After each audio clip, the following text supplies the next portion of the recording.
live in studios here at WLCN. Excuse me, please. 648-5510. Perhaps some of the Presbyterians or the Episcopalians, as Judy calls us, might have some questions or comments. 648-5510. We've been talking about religion just generally and philosophically, but let's get specific about the season here. And of course, it takes not a smart person to understand how the meaning of Christmas has been diminished down through the years due to commercialism and search for the almighty dollar. I don't think that's going to change, certainly not in my lifetime, which is maybe 2 or 3 years away.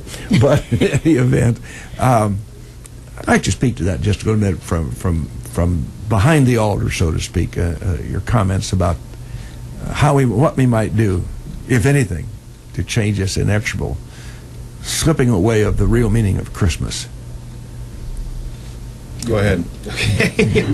I like the way you both look at one another. You're the veteran to these things. Yeah. I think the regrettable thing is that the traditions around Christmas fit very nicely with our kind of more consumer aspects of our culture, and so that makes them easier to exploit. But I think that it's incumbent on every family who is a family of faith to make sure that they're keeping their celebration focused. It doesn't mean that you don't go shopping or you don't decorate or you don't wrap presents or you don't have parties. It doesn't mean any of that. What it means is, I think, that those things never become the meaning. Like, you never get to a point where when somebody says, well, what's Christmas about to you? You say, wow, it's about family and parties and presents and stuff like that. That's when maybe you need to rethink. And for us who follow Jesus, it's about Jesus. It's about the story of the baby in the manger. That's what it's about. And the rest is celebrating that. We give gifts because we were given a gift. We decorate because we're excited. So, Judy, you're ready to say something? Always. Yes. You knew that. Yes. But you can't blame commercialism and commercials and decorated stores and extended store hours and any of those things for your personal view of Christmas. That's entirely up to you. Yes. You can buy as much or as little as you choose, regardless of what they say on all the economic reports on MSNBC or CNBC. Don't forget Fox. And Fox, Fox. That's what we watch. They're more conservative, you know. Yes, well, that's what we watch, of course. And don't you know? And views are mine, not the stations. That's why it's called Viewpoint, right? Oh. Call me at home. But it's up to you. Everything's up to you. Yes. You can approach whatever. Yeah. However. Right, it kind of, yes. We could get into a whole discussion here about free will, and I'm sure that would be very exciting. But on the radio, be great. But I mean, technically, yes, it is up to you. But social pressures affect behavior. So there's a reason advertising is effective. Advertising is specifically designed to get a specific behavior from the person watching the ad, and it's done very, very well. So, yes, you are free to ignore the ad, but the ad is very persuasive. The cultural forces are very persuasive. It's not, we don't make our decisions about anything, and especially about how we celebrate Christmas, in a vacuum. We're dealing with traditions, we're dealing with family preferences, we're dealing with a society that has a particular view of how the holiday is to be celebrated. We're dealing, hopefully, with our faith beliefs. We're dealing with all those things, and all those things shape the decisions we make. So we don't just decide how to celebrate Christmas in a perfect vacuum. That decision is affected by very powerful and very well-tailored forces. That's why McDonald's had to take the Happy out of Happy Meal, right? Right, and just be careful. but anyway, so yes. I mean, I think everybody can choose, but I think also everybody has to understand the challenge of making choices that start to get out of the stream. I mean, if you want to make a choice that starts starts to deviate from the mainstream of tradition, there's going to be a great example, I think, of that is Jehovah's Witnesses. What's one of the main things we associate with Jehovah's Witnesses? Non-celebration. Non-celebration, exactly. So even though that's a component of their beliefs, the fact that belief deviates from the cultural norms becomes their identity. And so all of us make that same risk. If we want to do anything that deviates from the cultural norms, we make the risk of having that become our identity, which can feel isolating and scary and make us feel alone. So it's difficult to just say you can do this or do this. We're just pack animals, aren't we? Yes. In Father Evans' case, he struggled and worked hard in the commercial world, in the secular world, and so he hadn't had the exposure as long as somebody like Reverend Phil has to the theology of what's going on here. And that comes not only by his inner spirit, but also by his experiences. And he had, being a new kid on the block, so to speak, the theology is really doesn't go by far back as a younger folk, just like you were when you were a young man and decided to become a minister. I bet you read a fair amount of theology when you were in church before you got into the racket. But it is a different understanding. Yeah. Because you're not immersed in it, you're a participant in it, but the immersion is something different. But at the same time, it does, as you said, it does affect a person in the pews all the way through. One thing that I found helpful in our family was to use an Advent calendar. And those are little calendars that have open up the pages. Open up the pages, and there's a day for each day of Advent, and there's usually a little saying behind a verse or a little gift or something like that. But it was a good way for our kids to understand that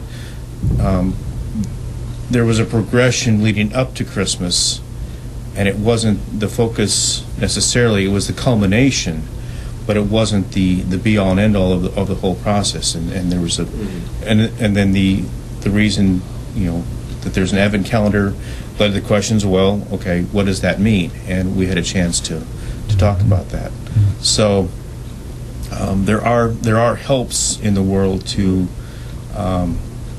as Pastor Phil talked about, that if you're trying to stand back or to make a stand against all commercialism, there are even commercial ways to make that happen. Right. Hallmark will help you out either side of the argument. Well, there's no question that we're not going to stop this inexorable march to commercialism. We start getting the Christmas stuff out in the stores along about September 1, which is ridiculous. But that's kind of taken on a life of its own. If you've got $20 that you've allotted for this Christmas season to buy a new piece of decoration for your house, you're going to buy it here or you're going to buy it there. And if they've got their Christmas out, then you feel you have to get your Christmas goods out so that maybe you can get their $20 instead of them, Wally World or somebody getting it. Is that true? I suspect, not being in that business, that does seem to be the general strategy. There's a finite amount of money for every household to spend. So. Yeah. Oh, I've noticed that. Did you notice that? Oh, yes. You've perceived that, I perceived that a long time ago. Teacher, isn't it? And that started when we adopted the two boys. Yeah. It got more pronounced. Well, I think it goes back a lot farther than before you got your two boys, because my parents lived through the Depression. Yours probably did, Father. My parents were born in the Depression. Uh-huh. And they impress the Depression on you throughout your life.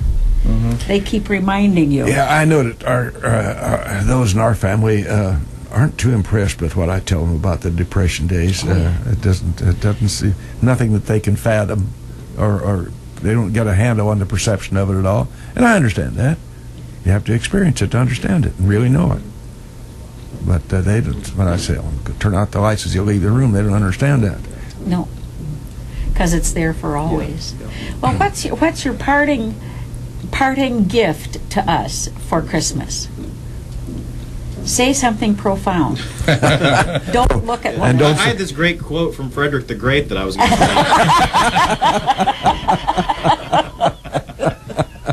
I can get that for you right away.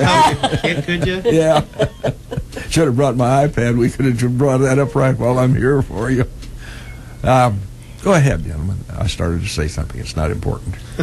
Well, as you said, the story of Christmas is fairly simple.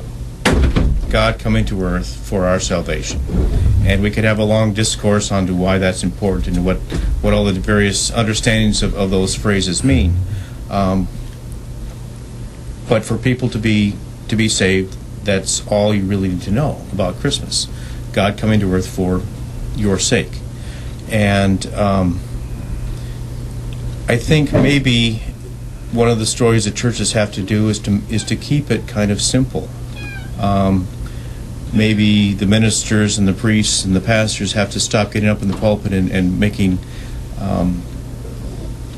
very profound kinds of statements, and maybe we have to start remembering that things are a lot simpler, and that people need to start from a simpler place.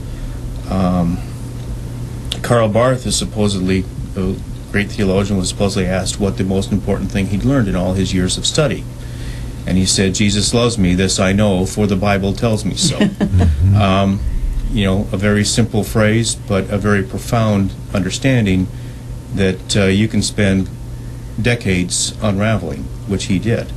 So, and maybe that's what we do. We start with keeping things simple, and we invite people to be simple with us, and grow from there. Yeah, I'd like to make a quick comment, kind of a half facetious aside here from that profound statement the Padre made. But as Phil knows, and you didn't know, Father, I'm a cradle Presbyterian, and Mrs. D.T. Clark was our Sunday school teacher, and she taught me one of the most profound things that I proclaimed early on in my youth, and that was go into all the world and preach the gossip. and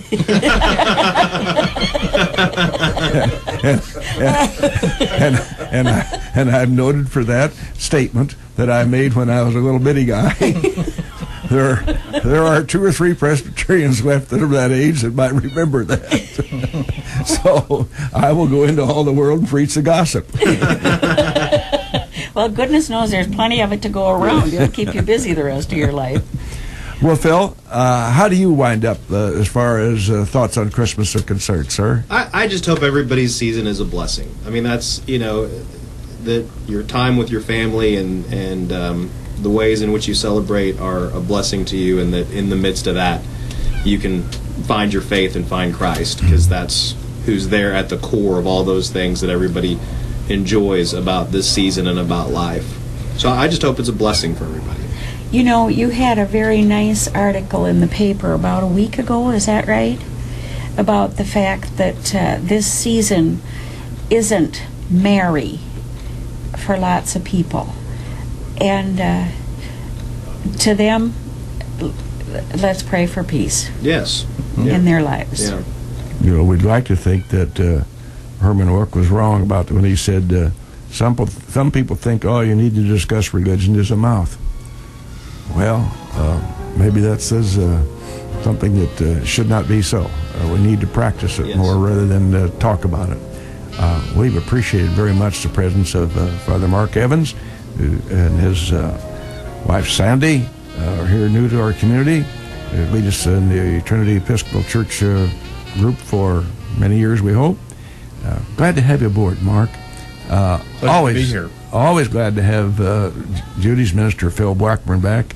A little bit difficult to get him to say something. I know, he hides his light under a bushel. Yeah. But on their behalf... I communicate mostly with hand gestures. Radio's not my best format. On behalf of all up here at WLCN, Judy and I want to wish all a very, very Merry Christmas.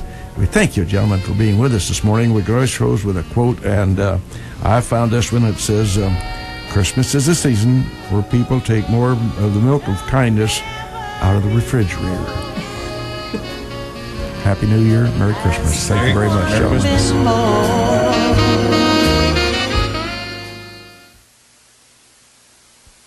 When a person leaves one job for another, they usually take their personal stuff along with them. And yet, millions of people still leave